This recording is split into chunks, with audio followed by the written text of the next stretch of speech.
Hi guys! Welcome back to my channel. So, ang ganda na ng panahon ngayon dito sa atin. Maaraw-araw na. Today is Sunday, September 28. And ayan, magpa-plant update tayo sa aking mga houseplant ornamental. Ayan, papakita ko sa inyo silang lahat. So, hindi naman to masyadong marami guys. Pili lang din yung mga gusto ko.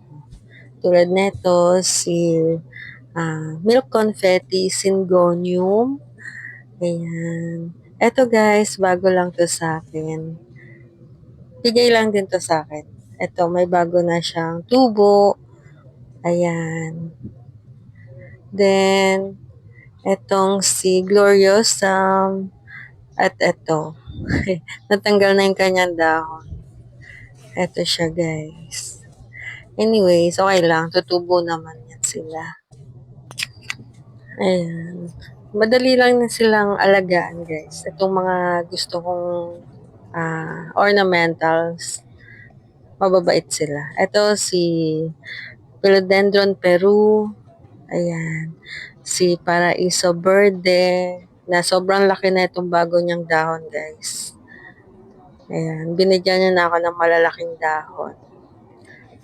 Ito ang next, si Burley Marks na napakalaki ng dahon din. Ayan. Sobrang lush niya na, guys. Ayan. So, ito naman, true cuttings to guys. Golden photos. Nakapulot ko lang siya guys, nung bagyo. Nakita ko siya sa daan. Nung June yata yun. Or July. Basta bagyo din yun guys. Ayan, medyo tumubo na siya kahit papano. Yan.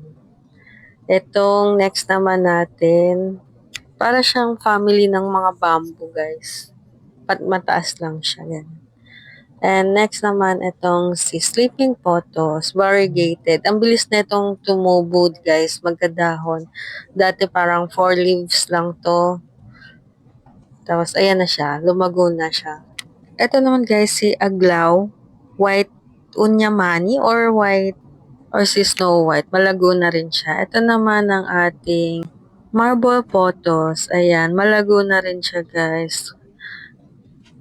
Ayan. Sobrang dami niya ng dahon. Mabibilis lang siyang tumubo guys. Yan, si Marble Photos. Meron din tayong Manjula. Ayan, mabibilis. Ito yung mga gusto ko guys, mabibilis tumubo. Pero hindi naman karamihan. Ito ang ating Enjoy. Ayan, malago-lago na rin siya guys. Diba? Ang ganda na nila. So, ito si Philodendron Ataba Poense. Ayan, marami na rin siyang dahon, guys. Pataas na rin siya ng pataas. Ayan, ang laki ng kanyang roots. Ayan, ang ganda nila lahat, guys. Yan lang naman, hindi naman ako masyadong mahilig sa mga ganyang house plant. Ito naman ang ating snake plant. Ayan, na mabilis din dumami. Ayan sila, guys. Ito, si whale fin. Dati isang dahon lang yan, guys. Tas ang liit pa, hindi ko alam na sobrang laki pala nila. Ayan, ang dami ko ng mga napropa. From one leaf to, ayan, ganyan na siya kadami. Sobrang liit lang niya. Lumalaki pala siya, guys. Akala ko yung normal na maliit lang. So, ito naman, guys, hindi ako sure kung si Devil's Backbone ba siya. Pero kapag sobrang init, guys, nagiging red-red yung kanyang dahon. Ito medyo green-green siya guys. Kasi cuttings lang din to guys. Bigay nung kapitbahay namin. Ayan. Ang ganda niya na. Maganda to pag sobrang lush niya guys sa garden.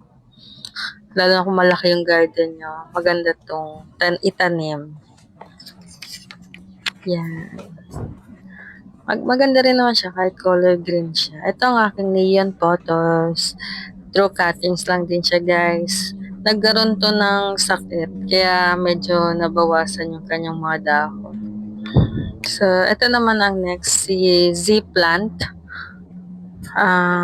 Hindi siya kagandahan tingnan. Sobrang tanda na ng itsura niya. Bigay lang din to sa akin, guys. Ganyan yung tubo niya. Hindi ko siya trip, pero kasi bigay sa akin. Nakakahiya naman tanggihan, guys. Ayun. Pero okay lang. Maganda pa rin naman siya.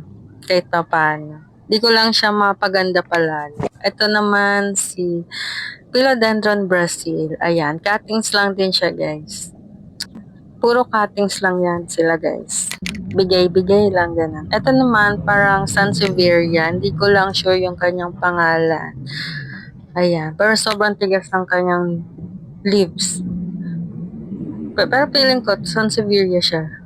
Ito naman ay, dati guys, malago to. Maraming leaves, tapos nagkaroon ng mashi. Ayan. So, nagtira lang ako ng isa. Kasi ito na lang yung nabuhay. Tumubo na siya ngayon. Ito naman guys ay isang uri din ng philodendron, pero hindi ako sigurado sa pangalan niya. Ang alam ko lang philodendron siya. Ayan, maliit lang yung kanyang mga dahon. Tapos yung ginawa ko lang yung DIY lang yung kanyang ang tawag nito. Ito yan guys. DIY ko lang yan. Para lang kumapit siya doon kasi hindi pa siya kumakapit. Ayan. So, bigay lang din kasi siya sa akin. Titingnan natin kung tutubo pa siya. Ito naman ang aking bonsel. Ayan. Ito guys, bagong tubo na niya yan. Nasa gitna. Ayan. Di ko alam kung paano siya i-propagate, pero nahayaan ko lang siya. So, ayan lang guys, ang not so very dami ng aking mga halaman. Pero pili lang kasi yung mga gusto ko sa kanila.